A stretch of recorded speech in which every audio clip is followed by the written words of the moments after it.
রাসূল সাল্লাল্লাহু আলাইহি ওয়াসাল্লামের কাছে বিচার দিল যে, ইয়া রাসূলুল্লাহ দেখেন, একজন ইমাম আপনি আমাদের জন্য নির্ধারণ করেছেন, উনি প্রত্যেক রাকাতে সূরা ইখলাস পড়ে। ইন এভরি সিঙ্গেল রাকাত সূরা ইখলাস পড়ে। তো রাসূল সাল্লাল্লাহু আলাইহি ওয়াসাল্লাম তাকে ডাকলেন, ডেকে বললেন, ঘটনা কি? তুমি নাকি এরকম করো? প্রত্যেক রাকাতে ফাতিহার পরে আগে ইখলাস দিয়ে শুরু করো। কেন?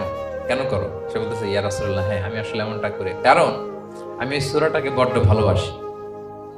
কারণ ফিহি সিফাতুর রহমান, এই সূরার ভেতরে আল্লাহর পরিচয় মেলে, আল্লাহর পরিচয় পাওয়া যায়, যেন সূরাটাকে আমি বড্ড ভালোবাসি। রাসূল সাল্লাল্লাহু আলাইহি ওয়াসাল্লাম বললেন, ঠিক আছে, তোমার অভ্যাসের পরিবর্তন করার দরকার নাই। হুব্বুকা ইয়াহা ইউদখিলুকাল জান্নাহ, এই সূরার প্রতি তোমার এই ভালোবাসাই তোমাকে জান্নাতে প্রবেশ করাবে। আরেক বর্ণনায় এসেছে, তুমি যেমনি আল্লাহর পরিচয় থাকার কারণে সূরাটাকে ভালোবাসো, আল্লাহ জানিয়েছেন যেন তোমাকে জানাই আল্লাহও তোমাকে ভালোবাসে। ফিহি সিফাতুর রহমান, এই সূরার ভেতরে রহমানের পরিচয় পাওয়া যায়, আল্লাহ সুবহানাহু ওয়া তাআলার পরিচয় পাওয়া যায়। তো এই জন্য উনি প্রত্যেক রাকাতে সূরা ইখলাস পড়তেন।